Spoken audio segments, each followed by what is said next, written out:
प्यारे छात्रों, नमस्कार। हमारे YouTube channel bright future by Jagat Singh में आपका स्वागत है। आज हम राजनीति विज्ञान में कक्षा 11 के जो भारतीय संविधान है इसका अंतिम पार्ट और लास्ट पार्ट है। आज इस वीडियो को इस पार्ट में हम इस लेसन को पूरा करने का प्रयास करेंगे। 2 पार्ट हमारे हो चुके हैं और थोड़ा सा बच गया था, तो मैंने सोचा इसे तीसरे पार्ट में शुरू कर दें। प्यारे बच्चों, हमारे वीडियो आपको लगातार मिलते रहें, इसके लिए आप हमारे YouTube चैनल पर जाकर चैनल को लाइक और सब्सक्राइब करें और समय से नई नई आपकी वीडियो मिलती रहेंगी ताकि आपकी पढ़ाई में किसी तरह की बाधा ना आए। अब बात करते हैं हम प्यारे छात्रों, भारतीय संविधान में संशोधन। भारतीय संविधान में यदि संशोधनों की बात करें तो संशोधन की प्रक्रिया केवल संसद में ही शुरू होती है। प्यारे छात्रों, संसद जो हमारी संशोधन की प्रक्रिया है वो केवल संसद में ही शुरू होती है और संसद की जो प्रक्रिया है वो अनुच्छेद 368 में दी गई है, उसके द्वारा ही हम संशोधन करते हैं। प्यारे छात्रों, भारतीय संविधान में संशोधन का अर्थ यह नहीं है कि संविधान की मूल संरचना जो है, उसका जो मूल ढांचा है उसमें ही परिवर्तन कर दिया जाए, अर्थात मूल ढांचे में परिवर्तन नहीं करते हैं। और संशोधनों के मामले में भारतीय संविधान कठोरता व लचीले का सब मिश्रण है या समन्वय है। आप पहले भी पढ़ चुके हैं कि भारतीय संविधान में संशोधन की प्रक्रिया कुछ जगह पर कठोर है और कुछ मामलों में आसान है, लचीला है।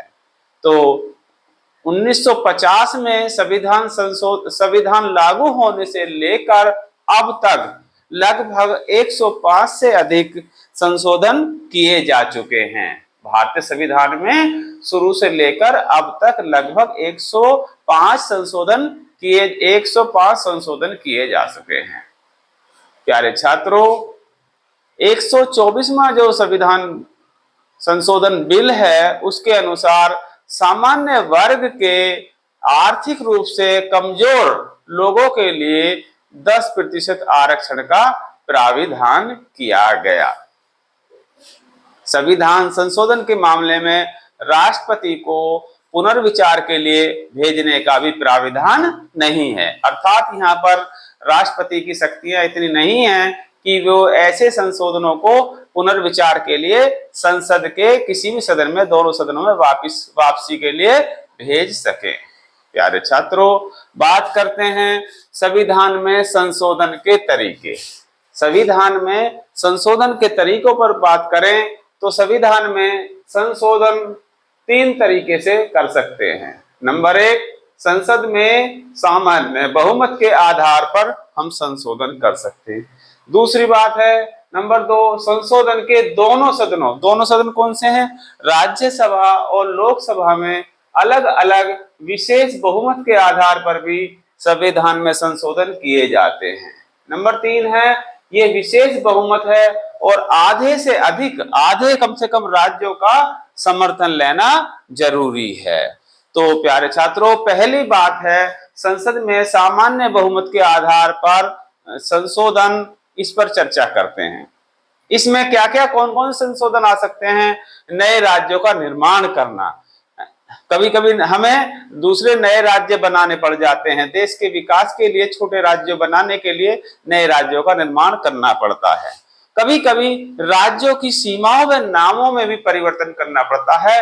तो ऐसे संशोधन भी संसद में बहुमत के आधार पर ही, सामान्य बहुमत के आधार पर ही लिए जाते हैं। राज्यों में कभी कभी उच्च सदन, जैसे हमारी विधान परिषद है, राज्यों के अंदर विधानसभा और विधान परिषद है, तो विधान परिषद को वहां पर उच्च सदन है। जैसे हमारे यहाँ पर राज्यसभा उच्च सदन है केंद्र में, ऐसे ही कुछ राज्यों में, हमारे यहाँ 6 राज्यों में विधान परिषद है।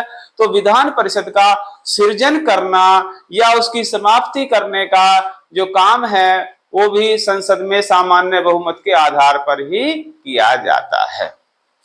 प्यारे छात्रों, नागरिकता की प्राप्ति करना तथा किसी की नागरिकता को समाप्त करने वाला जो संशोधन है वो भी सामान्य बहुमत के आधार पर ही लिया जाता है। और सर्वोच्च न्यायालय के क्षेत्राधिकार को बढ़ाना ये भी सामान्य बहुमत के आधार पर ही होता है। दूसरा है हमारा संसद के दोनों सदनों में अलग अलग विशेष बहुमत से संशोधन करना। प्यारे छात्रों, इसमें मैं कहना चाहूंगा कि संसद के विधेयक के जो संशोधन है, संसद में जो संशोधन चल रहा है उसके विधेयक के पक्ष में मतदान करने वाले सदस्यों की संख्या सदन में कुल उपस्थित सदस्यों की संख्या की कम से कम आधी होनी चाहिए। नंबर 2, इसमें सदन में उपस्थित और मत देने वाले सदस्यों की संख्या मत देने जो उसके पक्ष में मतदान करने वाले सदस्यों की संख्या कम से कम 2/3 अर्थात 2/3 होनी चाहिए। और इसमें एक बात और है, सदन के दोनों सदनों में पृथक पृथक बहुमत होना चाहिए, तभी यह संशोधन किया जा सकता है। प्यारे छात्रों, नंबर 3 पर आता है विशेष बहुमत और आधे राज्यों के समर्थन के द्वारा। विशेष बहुमत और आधे राज्यों के द्वारा हम संशोधन किस प्रकार कर सकते हैं। इसमें कौन कौन से आते हैं? इसमें आता नंबर 1 राष्ट्रपति के निर्वाचन का तरीका। हमारे सबसे जो बड़ी पोस्ट है या सर्वोच्च स्थान है हमारे संविधान में राष्ट्रपति को दिया गया है, और राष्ट्रपति के जो निर्वाचन का तरीका है वो इसके अंतर्गत आता है। केंद्र और राज्यों के बीच विधायी शक्तियों का वितरण, केंद्र और राज्यों के बीच विधायी शक्तियों का वितरण या बंटवारा हमारे संविधान के द्वारा किया गया है, ताकि केंद्र और राज्यों के बीच में आए दिन तनाव या झगड़े ना हो।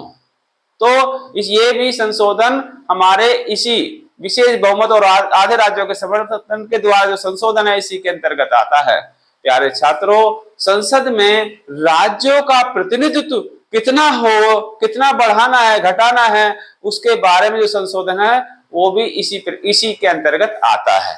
अब नेक्स्ट बात आती है, प्यारे छात्रों, आप सोचते होंगे कि हमारे भारतीय संविधान में इतने जो सारे संशोधन किए जा रहे हैं ये क्यों किए जा रहे हैं, इनकी क्या आवश्यकता है, इसके बारे में भी आप अवश्य सोचते होंगे।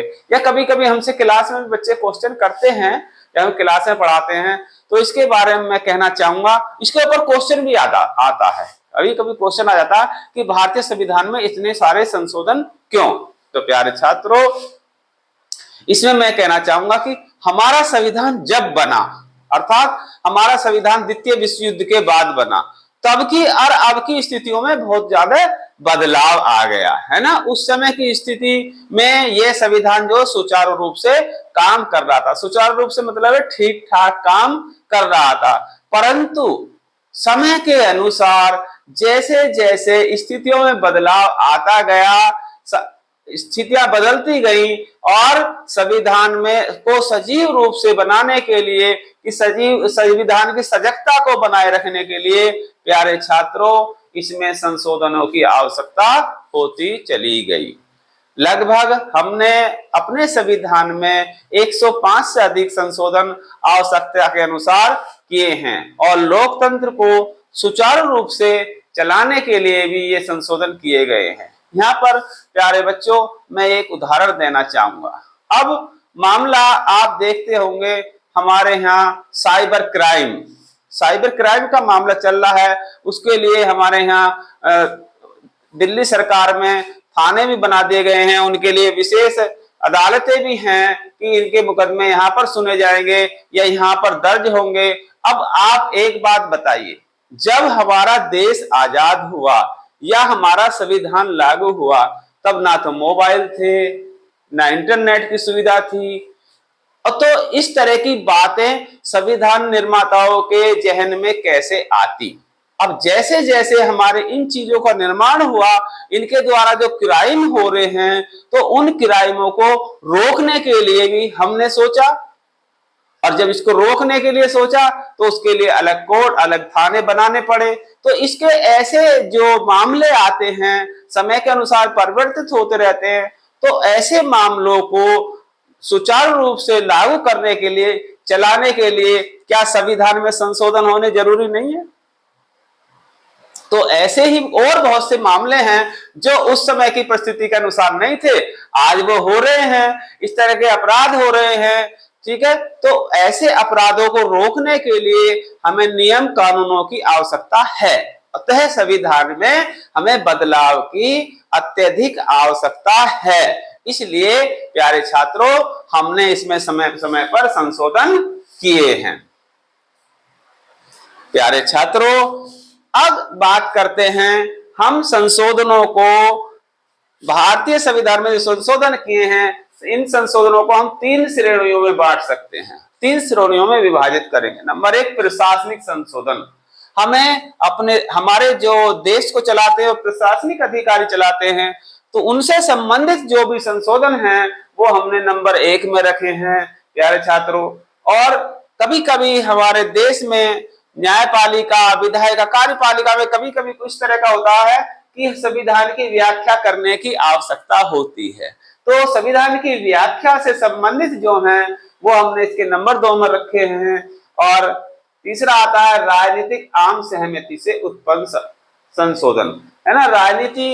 राजनीतिक आम सहमति से जो संशोधन किए जाते हैं उनको हम नंबर 3 में रखते हैं। प्यारे छात्रों, अब एक क्वेश्चन बनता है, क्या हमारे कुछ संशोधन विवादास्पद रहे या झगड़े पूर्ण रहे, जिनको कहें, जिनके बारे में ज्यादा वार्तालाप चला, ज्यादा विवाद हुआ, ऐसे संशोधन रहे, उनके बारे में बात करेंगे, हमारे विवादास्पद संशोधन।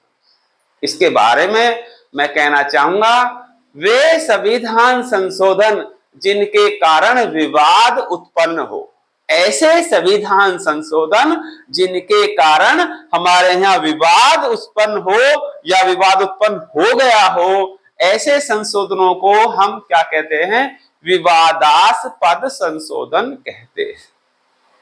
एक बार फिर, जिन संशोधनों के कारण हमारे यहाँ विवाद उत्पन्न हो, ऐसे संशोधनों को हम क्या कहेंगे?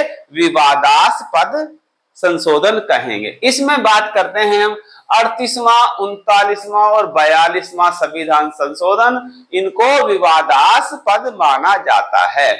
यदि क्वेश्चन आ जाए कौन कौन से संशोधन भारतीय संविधान में विवादास्पद है, तो उसका उत्तर आप लिख देंगे 38वां, 39वां और 42वां जो संविधान संशोधन है वो विवादास्पद माने जाते हैं। अब यह संशोधन कब लागू हुए प्यारे छात्रों? यह संशोधन आपातकाल के दौरान संशोधन किए गए। आपातकाल में क्या था? आपातकाल में क्या विशेष बात थी कि ये विवादास्पद क्यों हो गए? इसके बारे में भी तर्क ये है कि उस समय विपक्षी सांसदों को जेल में बंद कर दिया गया था।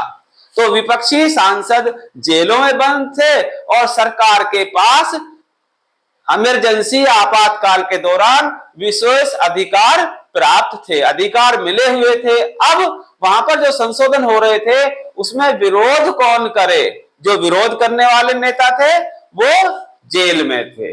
अतः ये संशोधन विवादास्पद संशोधनों की श्रेणी में आते हैं। प्यारे छात्रों, बात करते हैं संविधान की मूल संरचना का सिद्धांत। संविधान की मूल संरचना का सिद्धांत क्या है? कभी कभी आता है प्यारे बच्चों, केशवानंद भारती केस भी आता है ना, उसके बारे में थोड़ी सी चर्चा करते हैं। संविधान की जो मूल संरचना का सिद्धांत है, यह जो सिद्धांत है सर्वोच्च न्यायालय ने केशवानंद भारती मामले में 1973 में दिया। किस मामले में दिया? केशवानंद भारती में। कब दिया? 1973 में दिया। इस निर्णय ने संविधान के विकास में बहुत सहयोग दिया। कुछ 1-2 एग्जाम्पल बता रहा हूं, कहां कहां पर इसने सहयोग दिया। संविधान में अब क्या थी? संशोधन करने की सीमा निर्धारित हुई कि सिर्फ इस सीमा तक ही हम भारतीय संविधान में संशोधन कर सकते हैं। दूसरी बात यह हुई, संविधान के विभिन्न भागों में संशोधन की जो अनुमति है, संविधान के विभिन्न भागों में हमें संशोधन की अनुमति तो देता है, परंतु सीमाओं के अंदर दायरे में रहकर ही हम भारतीय संविधान में संशोधन कर सकते हैं।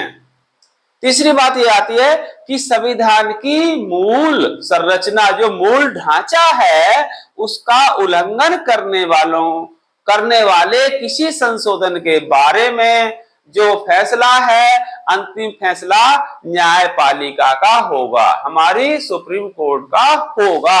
अतः यहाँ पर आप देखेंगे कि सर्वोच्च न्यायालय की सर्वोच्चता को बरकरार रखा गया है, अर्थात हमारी जो सर्वोच्च न्यायालय है वो सर्वोपरि है, उसके फैसले मान्य होंगे।